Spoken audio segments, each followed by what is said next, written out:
everyone, it's Laura, and I'm here with my September wrap-up. Now, I have 27 books that I read in September, so I am going to try and be rapid fire with this. I claimed I was going to do that in the last video, and then I had a 51-minute video that I had to edit down, and that was no fun. So seriously, this time I'm going to not give a lot of summary or information, and I will have to save that for individual videos where I will go more in depth on these individual books. The first two books I listened to in audio format. They were the conclusion of the 7-book series, the Bergman Brothers series. If Only You was the book with the youngest sibling of the Bergman brood, Ziggy, and she's autistic. She's a pro soccer player, and her romantic interest is Seb, who's on the hockey team with Ren, and he's kind of a bad boy that needs to have his image cleaned up. I really enjoyed them, 4.5. Then Only and Forever was with Vigo, who is one of the younger members,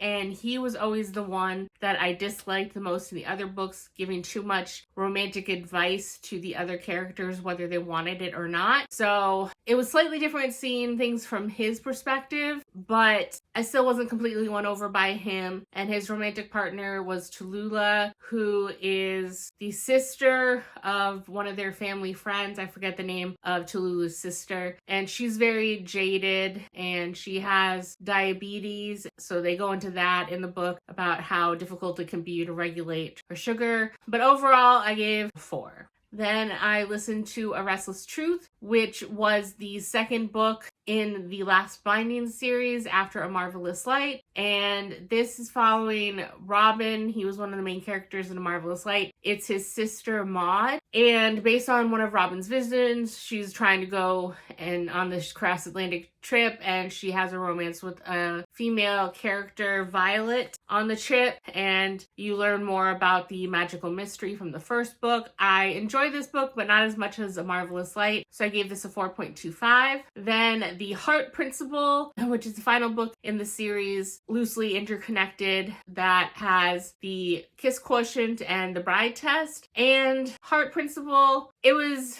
okay for me, but I didn't really like either of the characters that much. You have Anna, who is kind of a violinist that's in a almost anxiety-induced slump, and she went viral for a video, and it's kind of boxed her in and hindered her ever since. And then Quan, who is the cousin of the male love interest in the Kiss Quotient. I can't remember his name. And he has his own issues. Again, I just found it hard to relate to them, and I don't know. I know people go through the same thing, but I understand Anna's struggles, but I just kind of wanted to reach through and shake her to stand up for herself more, and she didn't really treat Quan the best, so I just gave this a 3. Then my volume 13 copy of Solo Leveling showed up. I was really excited because I thought this was going to be the last volume in the series. Turns out it's not. Yes, the main story is done. This is starting the epilogue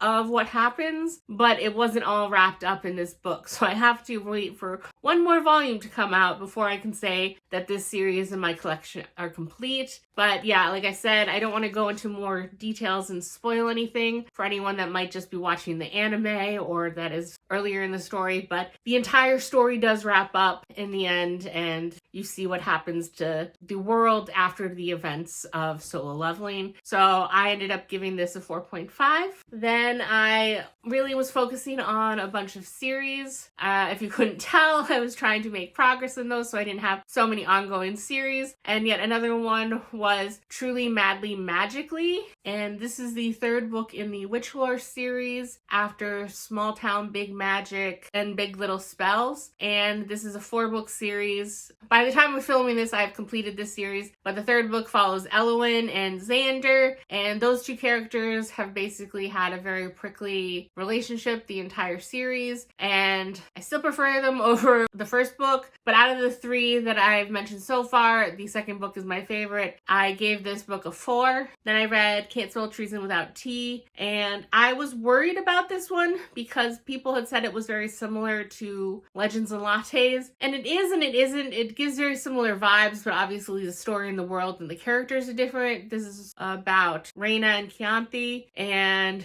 a guard and a mage that are living kind of in a kingdom where the queen, emperor, I don't remember, she's a queen. She's very tyrannical, and basically the guard, she had to escape because basically the only way that she could leave the queen's service was death. So she ran out in the middle of the night trying to set up a cafe and bookstore with her girlfriend Chianti in this very remote town. And overall, it was fine. It didn't do anything really special for me. I gave it a 4, but I might continue on in the series, but probably audiobook only. I will be getting rid of this.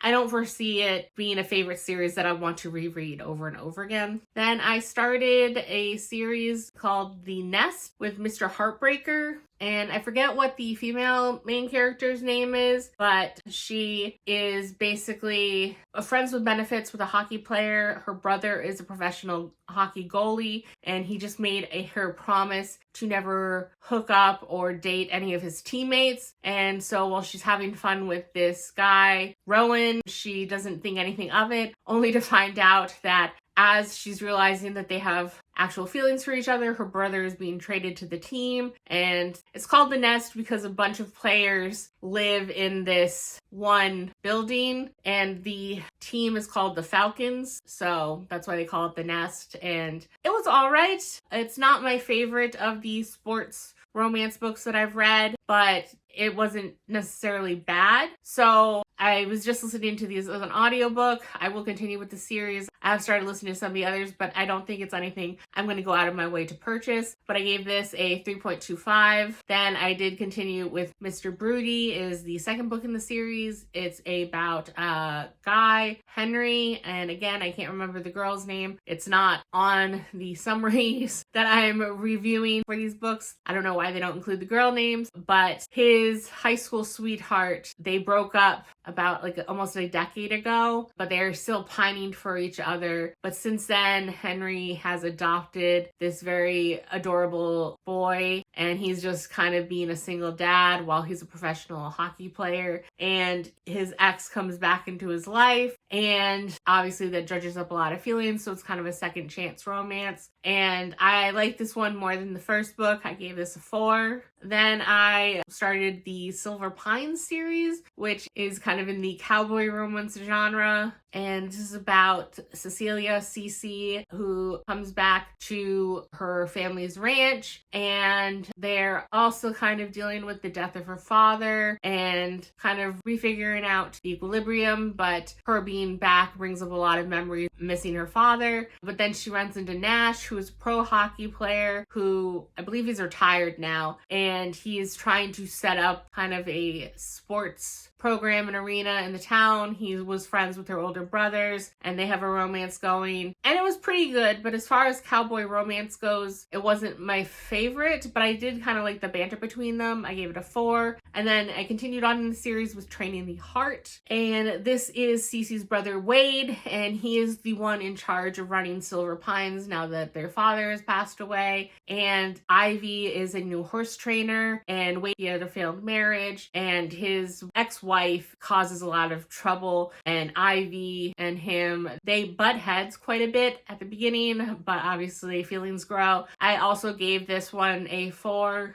Then I listened to the No More Tears audiobook, and as you can see, I enjoyed it enough to buy a physical copy. This is just basically about the Johnson & Johnson company. The subtitle is The Dark Secrets of Johnson & Johnson, and it goes into a lot of their past and the cover-ups. I believe the author is an investigator investigative journalist, so they were doing research for like 20 years about this, but a lot of this was very eye-opening for me, and some of the stuff that was taking place even just a few years ago is just kind of crazy. But it is a very chunky book. I've gotten used to some of the nonfiction books being half of this length, so I really, really enjoyed this book, and I gave this 5 stars. Then I listened to Fear the Flames, basically because I was so drawn to the cover of this book, and I had heard some good things, but it also seemed like it was going to be more in the romantasy category, and I wasn't sure if that would be my cup of tea, so I managed to rein in any desire to just go ahead and buy the book. And this is about a princess, Eowyn, who she was kind of like Daenerys in Game of Thrones, where she had dragons that were bonded to her, but her evil father basically imprisoned her dragons, and she escaped, and then she's been on the run trying to figure out a way that she can get back at her father and free her dragons. And she runs into Hayden, who is a guy who's acting on behalf of another kingdom that is willing to back her through the ongoing war and turbulence between nations, in the hopes of basically using her and her dragons for their own ends. She's not sure what to make of them and if she can trust them, but she's willing to make the deal with the devil to get her dragons back. And this turns out it's a duology. I believe the second book is already out. I am glad that I did not buy this book because it was interesting enough, but there were some parts that I kind of rolled my eyes at, and I ended up giving this a 3.5. So something that I'm interested enough to listen to the second book, but if it was a longer series, I probably wouldn't. Then I finally finished the Caraval series with Finale, which is basically taking place immediately after the events of book 2. And so you basically are trying to figure out what happens. I don't want to go into too much detail of what occurred to spoil anything, but you see all the characters and how their stories wrap up. Hela was less annoying in this book than she was in the other two, so that's a plus, but their sisters still make some stupid decisions, and I ended up giving this a 3.5.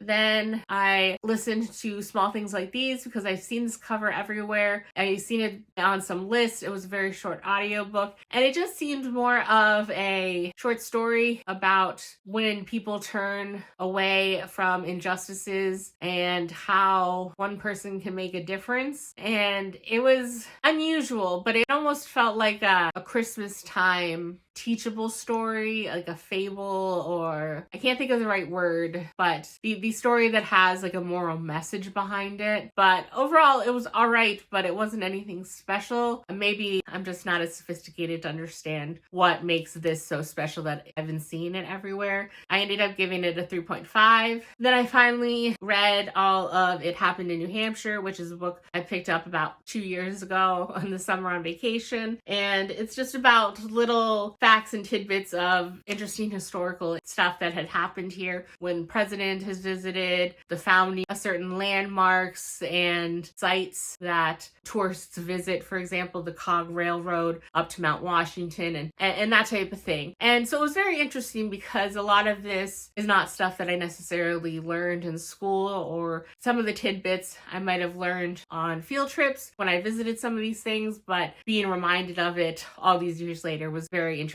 So I ended up giving this a 4. Then I listened to Go Luck Yourself, and this is the second book in the series after The Nightmare Before Christmas, and this is about Nicholas, or Cole, in the first book, his brother Chris, and Chris is the second son of Christmas, and he has a romance in here with the first son of St. Patrick's Day, Lachlan Patrick. And I have to say, I had read the first book assuming that I would unhaul it, but I ended up keeping it because despite certain aspects of it being a little cringe, I did really enjoy the romance. Well, this book I just listened to in pure audiobook, and I highly recommend it, especially with the Irish accents that were in the book from Lachlan. It was great, and I enjoyed it, and I liked the romance. And they were basically put together for PR reasons, so they butt heads, and they do a lot of the smile for the cameras but talking smack out of the side of their mouth to each other, and I loved the banter between the two of them and trying to one up each other. And then when they obviously see behind the masks. It's great. I am buying a copy of the book to put on my shelves. So I really enjoyed this and I gave this a 4.5. And then I listened to The Kiss Curse, which is the second book after The X Hex. And this is about, in the first book, it's about her cousin Gwen, who is the owner of a shop in Main Street downtown. And her love interest is Wells, who is the oldest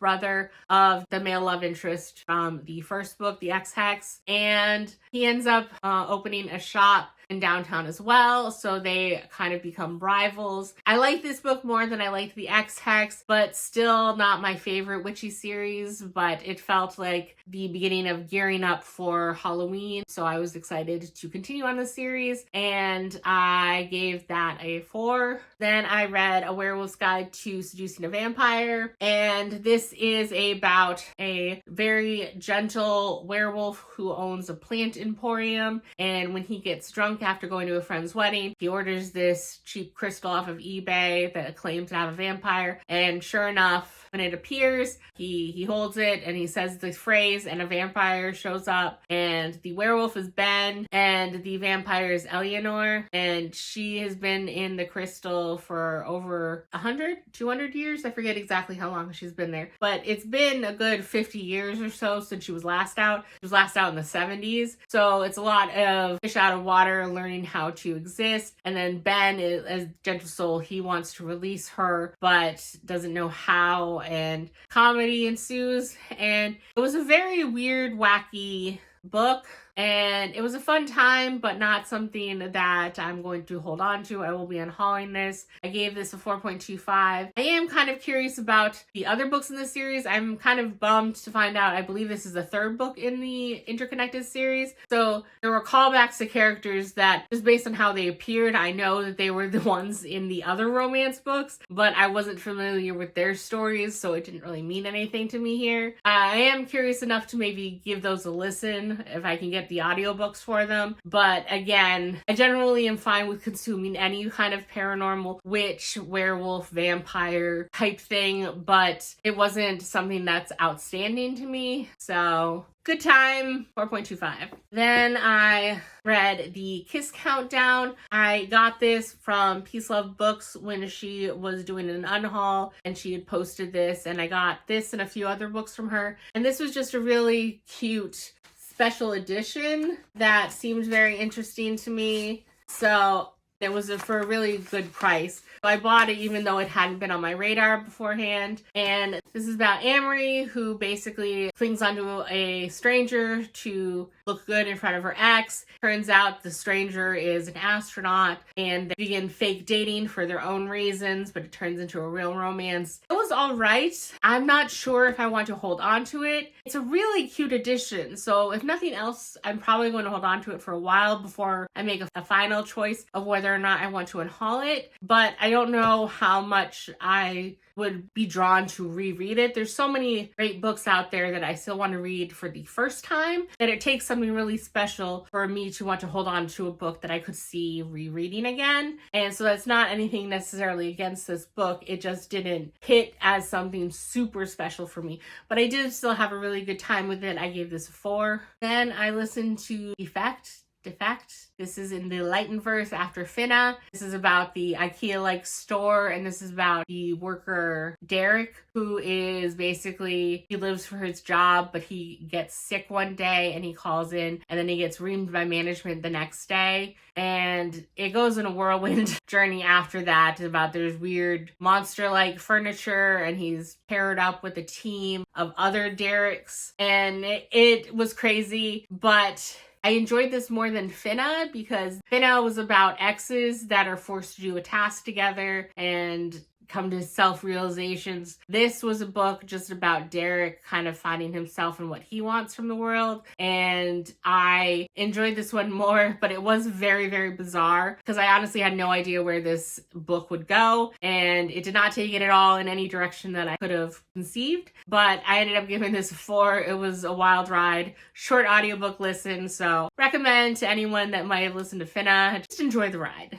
And then I did a reread of Red, White, white and royal blue. I didn't pull it from the shelves. I probably should. But I was just in the mood because something had come up and I'd watched a reaction, someone watching the movie for the first time. And I just wanted to reacquaint myself with how things actually happen in the book, since they did take some liberty with the movie. And I still, despite what people say, I don't know, this is a great romance for me. It hits all the points that I enjoy in romance, so I gave it 5 stars. Then I read A Short Walk Through a Wide World, which is something that I had picked up at a local bookstore when I was downtown last year, and I had been waiting on something from another shop, and I went into a bookstore and they had a wall of staff recommendations and little cards explaining what they were, and this one seemed really interesting. And this is about, in Paris, 1885, Aubrey Tourvel, she is a 9-year-old girl and she comes down with a sickness where she can't settle anywhere for too long. She can only last there 3 or 4 days before she starts getting immense pain and bleeding out of her orifices. But as soon as she starts walking away, she's fine. So she's basically spent her entire life traveling, and at first her parents and her family are along for the journey, which is obviously very taxing. And when she was old enough that she felt she could survive on her own, she basically abandoned them so that they could live a better life without her. Even though they were willing to go on with her, she didn't want to put her family through that, so she left. And so this book is kind of showing snippets of time throughout her life. And it's weird because obviously this disease seems almost magical. So there's hints of magical realism, but it goes further with the magical realism than I would have guessed. And it was, I don't know, it felt more like the story was talking about the debate about, is the journey the point of the trip, or is it the destination? And this seemed to be about people like don't realize how wonderful the places are that they live or that they settle until someone like Aubrey's there, because she doesn't have the option of a home. And she's seen wonderful and fantastical things and lots of places, but what does that mean in the grand scheme of things? And I don't know, it just wasn't a message that necessarily really resonated with me, and it just seemed very cruel. And especially because it's not even that she just has to keep moving, it's that once she's been to a place, she can't go back. So, like, if she were to be in my guest room, she could be here for a few days and then she could never come here again type thing. And so she had to be very careful about how she traversed the world, and it was a very odd story. I am happy that I gave it a shot, and I could definitely see it being popular with certain people, but overall it just wasn't necessarily the story for me. It had very similar vibes to kind of Addie LaRue with living through the ages and seeing many things. She just had a normal human lifespan, but she went on a journey of her own throughout the world and that type of thing. Overall, I ended up giving this a 3.5. I do think I will be unhauling this. Then I read City of Brass, which is the first book, and I forget what the series is called. This is about Navri, who is a seller in the streets of Cairo, and she kind of scams people out of money by performing these mystical ceremonies and rituals for people that she thinks are completely bogus. But unknown to her, she ends up summoning a jinn, Dara, to her, and then her life basically implodes. And then they go to this city of jinn, and she's kind of in the midst of this chaos that's going on. She doesn't understand. Dara is very tight-lipped. It was very interesting. I liked the world, and the only experience I believe I've had with jinn lore is thinking that they were kind of like genies, but this is probably the more stuff of legend in certain countries, was I think a supernatural episode in one of the earlier I don't know if they showed any later seasons. I never watched them. There was in an earlier season of Supernatural, there was a jinn there and how you have to word things very carefully and everything. So it was an interesting take,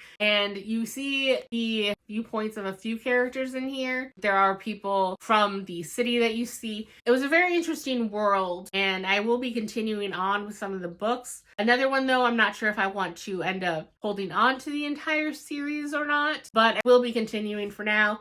I gave this a 4. Then I finished the duology after Mickey 7 with Antimatter Blues. And this is following Mickey after the events of the first book and where their base is now, and kind of continuing to discover more of their planet and their new allies / neighbor species. And it kind of went off the rails, and I have to be honest, I think I enjoyed Mickey 7 more than Antimatter Blues. I did go out and buy myself a copy of Mickey 7 to finish that book, and I would reread that one. I don't know if I would reread Antimatter Blues, and I don't foresee myself wanting a copy of the sequel. It was alright, but somewhat unnecessary, but it was interesting in a way with the lore of the world, but I gave it a 3.5. And then I listened to Boss Witch, which is book 2 of the Fix It Witches series. And this is about Clem, the cousin of the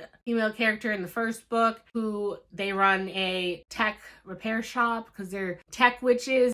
And she is, in the first book, this overlaps with the first book, and she has taken it upon herself to keep the witch hunter that has come into town busy, and his name is Gavin. So they end up having a romance, and that's what's in this book. And you see the pressures that Gavin's under, and Clem comes off as very brusque and sometimes too honest, and kind of uses honesty in a harsh way sometimes, but they kind of fit perfectly together, and that has its own set of issues.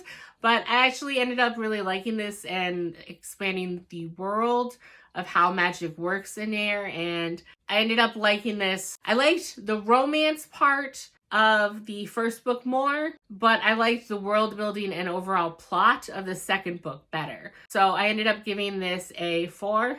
And then on a whim, I don't know why, when there's so many other books, I should be reading the Stormlight Archives, but I started rereading the Wheel of Time series, so that I was hoping that I could maybe read at a slower pace, but consistently, and actually get through the entire series this time. So I actually listened on audiobook for the first time to the book for The Eye of the World. And this book, I will be honest with you, I have reread this book maybe like 3 or 4 times. So I remember the events of this book very well. I forgot just how annoying some of the characters are before they're knocked down a few pegs and they become bearable. And so this book was kind of hard for me to get through in certain parts. Egwene and Nynaeve are some of the most annoying characters. I know that even I really come to like Nynaeve. I never really get on board with Egwene, but just even how Rand and Matt act. I come to like Matt too, but he's just annoying. So this book was kind of hard to get through, but it reminded me after the dumpster fire of the first season of the show. I haven't watched any of the other seasons. I actually heard season 3, I think it's canceled now, but I heard season 3 of the show got pretty good reviews, but I stopped watching after the first because they butchered the story. And I know people are saying that's just another spinning of the wheel and everything, and that's good for you, but I just can't deal with that. I want the story that I know to be told accurately, and it wasn't. So it was nice to be reminded of the events as they actually happened in the book and not in the TV show. But again, some of the characters were annoying, so I ended up giving this first book a 3.5. And with that, unfortunately, it's still a long video, but I got through all 27 books. So here are the books and the page breakdown and the type of media with how I consumed the books. And then the moods for the reads. And then the genres. So overall, a very good reading month, and I'm excited with how much progress I made in a lot of the series that I was reading, and that I was into a lot of romances in August. I read a lot of romances in September as well, but I'm finally getting back into the high fantasy mood, which is exciting. And after September, going into October, I was really focusing on trying to read more books that I physically own, because despite reading 27 books, I only had that stack that I physically owned. So I appreciate making progress on series, which a lot of them I don't want to own. So that is progress. And I can say that I've checked off those series, but I also really want to make progress on my physical TBR. So October wrap up will be very interesting. I also read I believe 27 or 28 books in October. So that time I made a lot more progress with physical books, and I hope to record that wrap up and get that to you soon so that I can be finally on top of the wrap ups, and then I would just have to get to you more individualized reviews for certain books so I can explain more of the thoughts behind my ratings and recommendations so that you can make an informed decision about if they might be for you. Even if they were not necessarily for me, it might be something up your alley. So that's it for this video, and I will see you in the next one. Bye!